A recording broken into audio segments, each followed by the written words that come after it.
In 2022, we spent the month of August driving 7,000 miles from our home in Florida to visit Yellowstone, Arches, and the Grand Canyon. It was a lot of driving getting there, but we took the opportunity to stop and see interesting places along the way. Our route west took us through 8 states, starting with Georgia. We calculated the overnight stays to have approximately equal time on the road each day. Atlanta would have been an interesting place to visit, but didn't fit with our plan, so we passed it by. Instead, we spent a night in an Airbnb at Lookout Mountain so we could visit Ruby Falls, a cave featuring a 145-foot waterfall. An elevator ride takes you 250 feet underground, and from there it's a half-mile walk through the cave system to the falls. 200 million years ago, this territory was a shallow sea. The sediments produced limestone rock that was thrust up to form a mountain range. Over countless millennia, water dissolved the limestone, creating the cave system. Ruby Falls Cave did not have an opening to the surface until an entrepreneur named Leo Lambert discovered it in 1928 while drilling down to another cave. He named the falls after his wife, who enjoyed the cave and spent a lot of time there. Many of the exotic features formed by dripping water have fanciful names. This one is called Bacon, and it does indeed look a lot like the fried pig belly mussel that some people eat for breakfast. Another feature is called potato chip, which I find much more appetizing.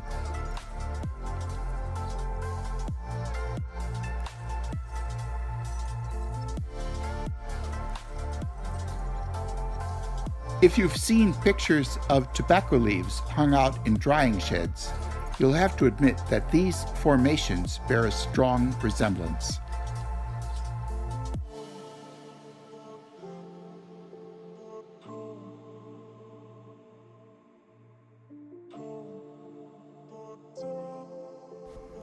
The cave is first and foremost a tourist attraction, and colored lights are deployed in a number of places to dazzle the senses.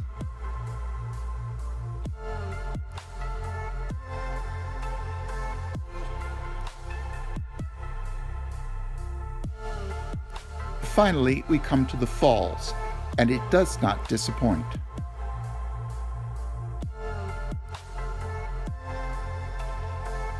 Located in a large cathedral-like natural cavern, the delicate stream of water descends gracefully to the pool below, before passing through the cave system and out to the Tennessee River.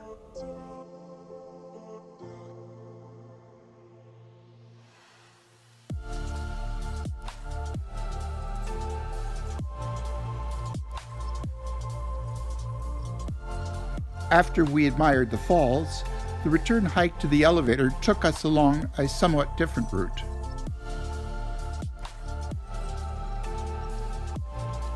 We'll leave you to walk with us for a couple of minutes through the narrow passage as we admire the remarkable stalagmites and stalactites of this wonder of nature.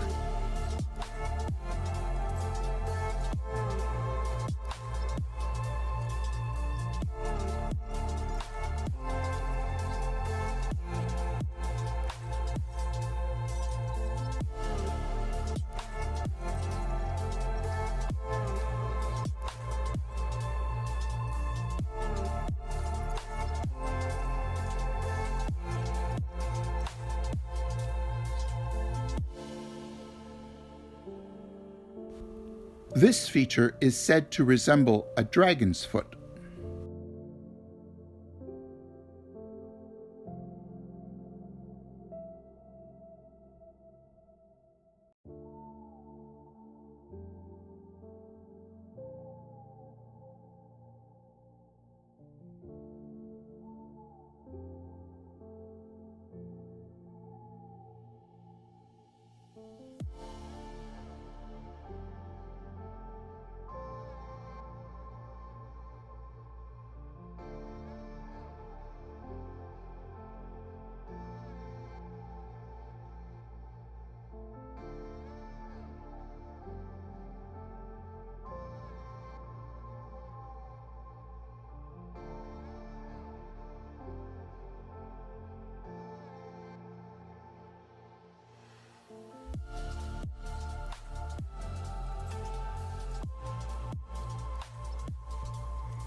The sign for Leo's Passage marks the route that Leo Lambert wheeled through when he first explored the cave, before the tourist tunnel was carved out.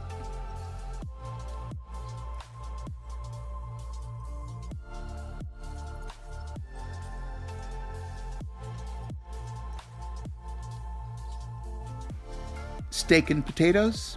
Yes, I can see it. Elephant's Foot, though, takes some imagination. After the cave visit, we hit the open road again. This reservoir was created by the Tennessee Valley Authority in the 1930s. Soon we reached the city of Nashville, then crossed the Ohio River.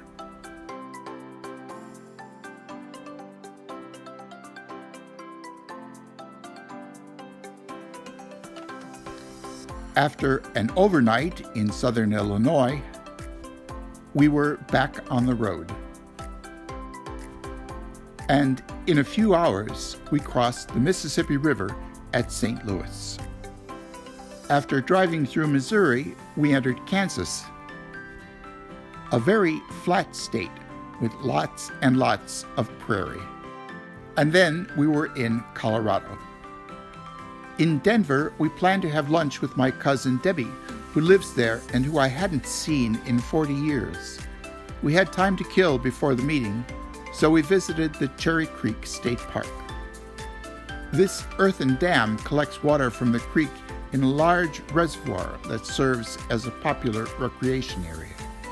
We enjoyed watching these prairie dogs scampering around the park entrance. They aren't dogs at all, but rather a species of squirrel. Later, we drove into the city and had a joyful reunion with my kissing cousin.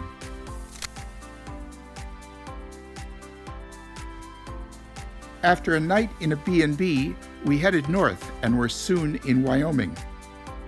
The Rocky Mountains stretch from New Mexico in the south 3,000 miles into northern Canada.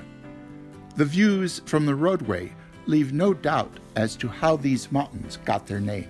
Coming over a mountain pass at 10,000 feet above sea level, we get a panoramic view of the mountain range that has, for hundreds of years, served as a defining feature of the American West. Our trip was interrupted as we waited for a medical evacuation helicopter that had landed in the middle of the road.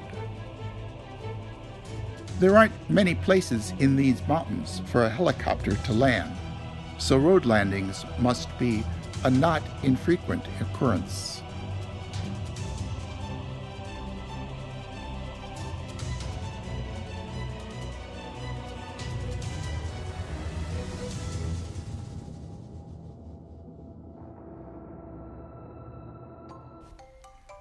From there, it was just a few more hours to our first destination, Yellowstone.